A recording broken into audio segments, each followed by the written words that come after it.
We are like the intangible air, heard not by them of our existence, who know none about our kind.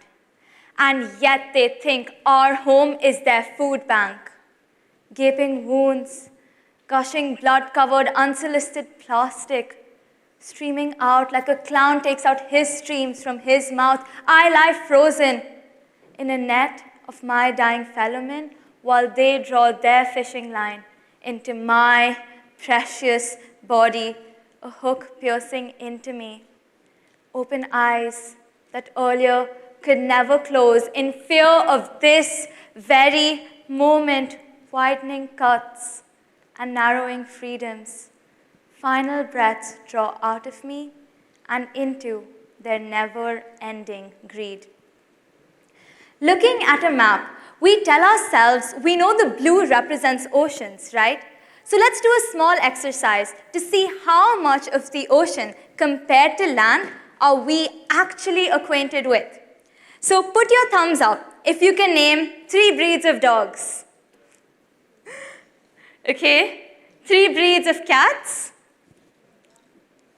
3 breeds of tigers, perhaps? That was a little too hard. Let's make this easier. Put your thumbs up if you can name just 2 breeds of a jellyfish. Or even 1 breed of a seahorse. I see many of our students are actually aware of that. But even so, the number is significantly reduced.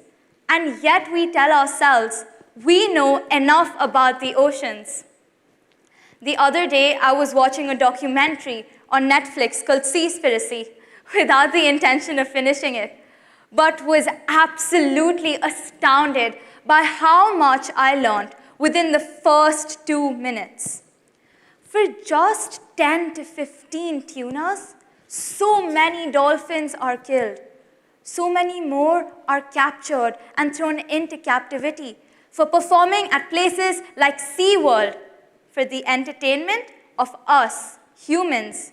We stand here today talking about sustainability and saving our oceans, and yet further continue to destroy it and the very life these animals should be having, all for 3 minutes of clapping and getting occasionally splashed in the front row seats of a marine park that promotes captivity, all while polluting their natural habitat with plastic fishing gear.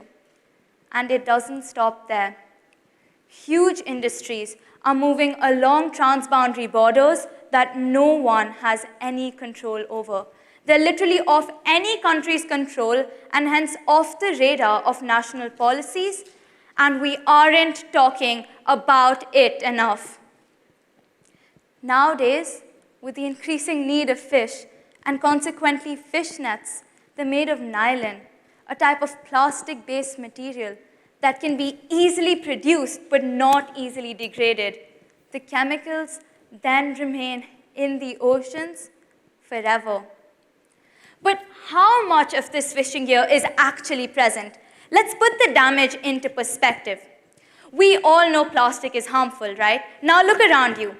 Imagine all of us seated here dispose of 1 plastic straw every minute for 1 day.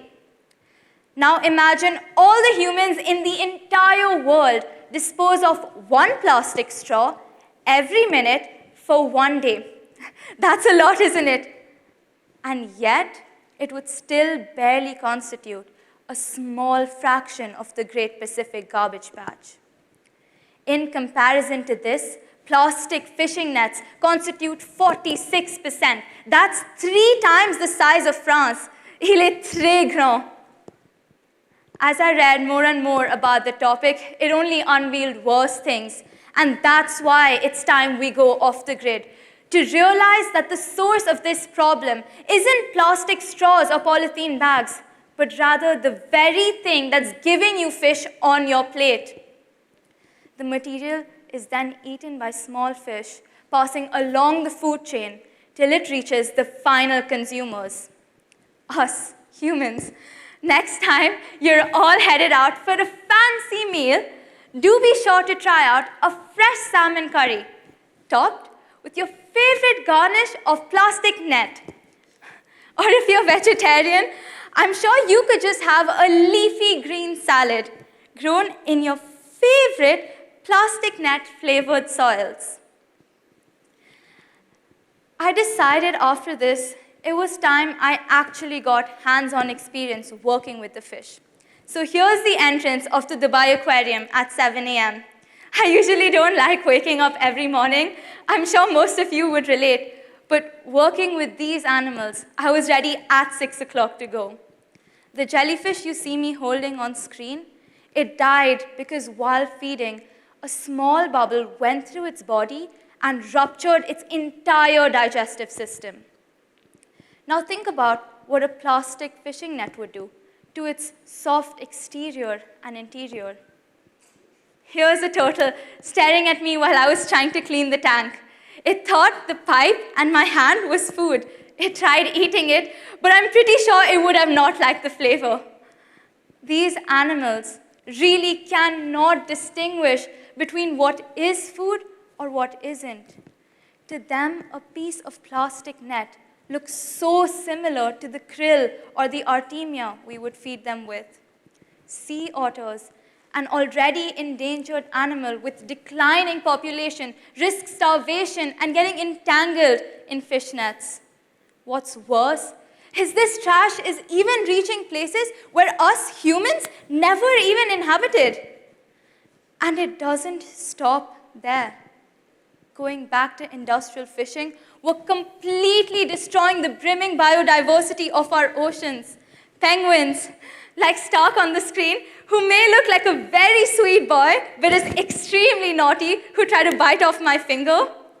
Whales, dolphins, sharks, turtles are getting entangled within the very source of what is depriving them of their food.